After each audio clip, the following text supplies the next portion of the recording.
Good morning and welcome back, and I'm going to continue with my exploration of deep water mathematics. And I want to say that this is of course a work in progress, and today what I want to do is revisit the equation for the physical and offer some enhancements to it. So what we had arrived at perhaps about 10 days ago or so for the equation of the physical was the following. So we had basically four components to this equation, and at metal level 3, which is the deepest or highest level, we had an equation for omnipresence, and in this equation we had specified a function presence which is available in any part of the system in which we live, such that the opportunity to make a shift from the physical eating to the vital eating, or the vital eating to the mental eating, is always seized. And further, this physical, or this omnipresence, if you will, offers a container for the embodiment of the other key characteristics in this ubiquitous point, and those are omnipower, omniscience, and omniloving. And recall that we had derived four characteristics implicit in any point. And one of these characteristics we called the characteristic of omnipresence, and these were the components of that quote-unquote equation of omnipresence. Now at metal level 2, what we had done is we had taken that implicit characteristic of omnipresence and asked, how does it become a set of forces that architect different organizations. So we had come up with a set for omnipresence, and the set had elements such as service, perfection, diligence, and so on. And then at metal level 1, we had arrived at an equation for uniqueness, which we called signature, and here a signature with the base P, and suggested that this is comprised of a primary element X with a weight A and a secondary element B that may repeat itself from 0 to n times with different combinations of Y and B, such that X is an element from the set of omnipresence, so one of these key characteristics here, and Y could be an element from any of the sets of omnipresence, omnipower, omniscience, and omniloving, and A and B are integers such that A is greater than B. And finally, we had looked at the outer bucket, if you will, and derived a set, physical O for outer, that contained elements such as inertia, lethargy, maintaining the status quo, and so on. Now further, we had said that these four levels or elements of this equation physical were such that they were subject to a function that we call the transformation circle, And recall that the transformation circle was like a seed, with M3, metal level 3 being at the deepest level, surrounded by metal level 2, surrounded by metal level 1, and surrounded by outer. And there was a time behavior here such that initially the physical was entirely focused on the outer characteristic, and then over time integrated more of the deeper levels until there was an integration of these 4 levels or these 4 layers here, so that in effect these deeper aspects at metal level 1, 2, and 3, so the essence or signature, the architecture of deeper forces, and the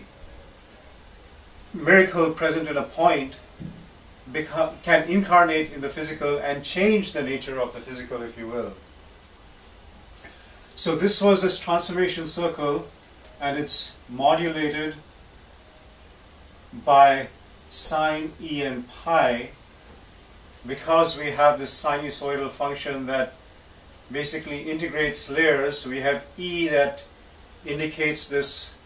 action of integration, and it all occurs within a bound area of a circle or a sphere, if you will. Now, to add to this equation, or to give it a little more precision, what we're going to suggest is that the default level or the default dynamics at the physical is perhaps this level here, and it's only when certain conditions are reached or crossed that the dynamics of metal level 1 become more active. So the way we would represent that is, we're saying that the physical continues in the outer until such point that there's an overcoming of all the patterns of the physical. So when that happens, then there's a breakthrough such that the dynamics of metal level 1 can become more active. So we can represent that by this upward kind of motion here, and specify here that when we break through the patterns of the physical, so these inertial lethargy always being in status quo, etc., that then we're able to activate the layer behind the outer, and the essence of that organization that's manifested in the physical can become more apparent, and the operation of that essence become much stronger. Similarly, we would continue at this metal level 1 until such point that this essence or signature of P tended to become a force, and that's the condition for breaking through to metal level 2. So we have signature of P that tends to become much more of a force. That means it really operates the way that it's structured to operate. And when this happens, we break into metal level 2, and metal level 2 is kind of that layer where there's an array of forces, and the interaction here occurs between forces occurs at a much more impersonal level and with a much greater feel of action. And at such point, when this force tends to become impersonal, then we can break into metal level 3. And metal level 3 is such that there's this aspect of a physical embodiment being present in a much wider area, and also being able to embody aspects of the different characteristics implicit in the point. So if this were to happen, what I'd also hypothesize is that as we break into metal level 1, then in effect metal level 1 becomes much more active in the outer. When we break into metal level 2, in effect this becomes much more active in the outer. When we break into metal level 3, in effect this also becomes much more active in the outer. Now the action of metal level 1, 2 and 3 would always occur in the outer, but it might be random, it might be according to its own dynamic. But to systematize it and to make it more predictable, if you will, if these boundary conditions were to be overcome, then the characteristic action of metal level 1, 2 and 3 would occur in the outer. And if that were to happen, then I would hypothesize that the physical, so this layer that we're looking at here, would go through a transformation. I depict that by physical to the base t, and this would have elements in it that were a combination of these other layers. So for example, what we might see is a set of characteristics such as adaptability, durability, flexibility, strength, precision, beauty, and so on. So the very physical, the nature of the physical, the kinds of forces that would become active in it would be radically changed. And so to complete this equation, what we could say is that as a transformation circle continues based on its own kind of time behavior, then it would tend towards a transformed physical, and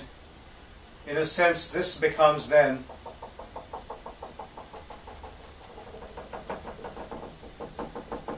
the more complete equation for the physical.